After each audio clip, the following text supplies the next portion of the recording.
Жерард Астон Вилла ойыншыларына газировка, пудинг, ыстық шоколад және майонез тұтынуға тыйым сал. Кетчуп ше. Кетчупты тұтынсаң, былай боласың ғой дейді Стиви. Сүрінбе қызым, құлама қызым. Мұны естіген ыстық шоколад. Не жазды мен жаным саған?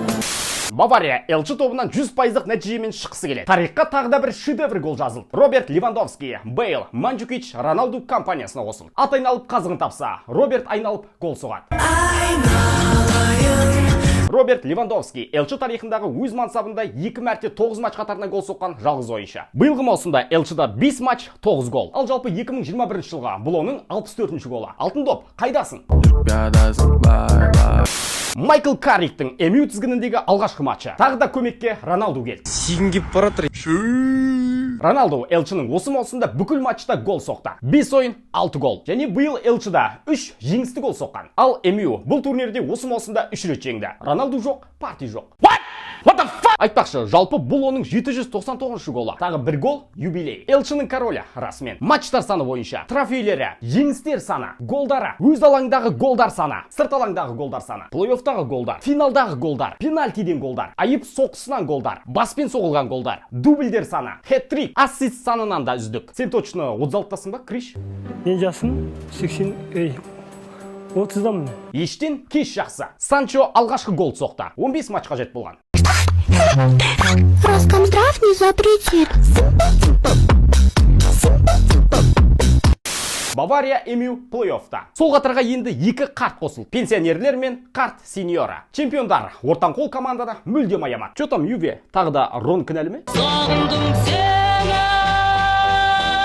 Челсидан 0-4. Ювентус үшін 63 жыл ішіндегі Элчи немесе Чемпиондар кубогіндегі ең ірі жеңілісі. Прости, если трахнул. Шенсни биылғы маусымда Стэнфордта Челсидің негізгі қақпашысынан да көбірек гол өткізді. Менди бар болғаны 3, ал Шенсни 4. Сонда Шенсни Мендиден кейінгі әлемдегі екінші үздік қақпашы болып тұр ма?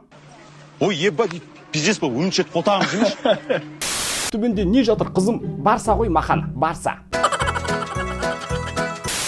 Барсаны Еуропа лигасынан көріп қалуымыз мүмкін. Вот это поворот! Себебі Бенфика мен өз жерінде тең ойнады. Енді соңғы турда Бенфика Динамо Киевті жеңетін болса, жеңеді негізі. Онда Барса плей-оффқа шығу үшін Баварияны жеңу керек болады. Бавария? Көресіңдер ғой, Барса жинақталады да 2-7 жеңіледі.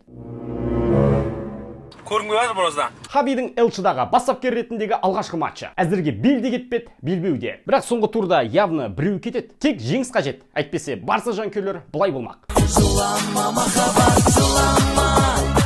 Енді миландықтар. Интер ақыры плей-оффта. Соңғы 10 жылдықта олар алғаш рет Элчи плей-оффына шықты. Конте өзінің жоқ болуымен Интерді алып шықты. Түсінбедім, қалай сонда? Айтпақшы, Конте демекші, кеше Мурадан жеңіліп қалыпты. Тоттенхем ойыншыларын май басып кетпес үшін күнбағыс майын тұтынуға тыйым салыпты. Мәселе ода емес, осыдан 10 жыл бұрын Леви Тоттенхемге трофей жеңуге тыйым салған. Шығатын жағы аяқпын. 2920 күннен соң Милан Элчида ақыры жеңді. Атлетико ақырындап автобусқа отыра береді. Хотя автобусқа қалай отырады? Гонсалвеш Спортингті плей-оффқа алып шықты. Дортмунд Холланд жазыла салысымен Еуропа лигасына ойнайтын болды. Мен сенің қорғаныңмын, сен мейіңмін. Реал 8-1-ге 19 жыл қатарынан шығып отыр. Бұл межені бағындырған олар жалғыз команда. Ливерпуль де плей-оффта. Топта 100% нәтиже көрсеткен 3 команданың бірі. Көшбасшысы Салах биылғы маусымда 17 матчта 17 гол. Ой, Салах қатын.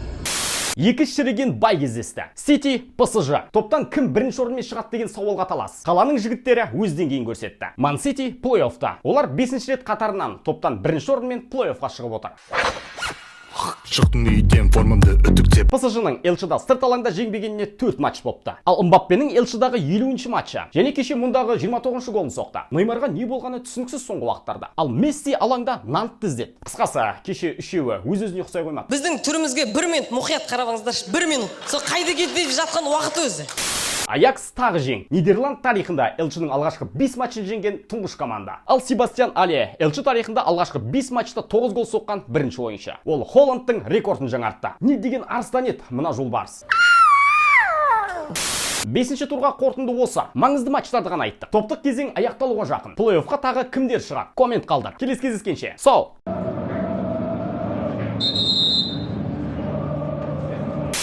бері қолыңды соз маған еңбектен тербеле билесін өзгелер бұл битпен сөз берем ақталат маңдай тетерлеткен еңбектеп кел бері қолыңды соз маған еңбектен тербеле билесін өзгелер бұл битпен сөз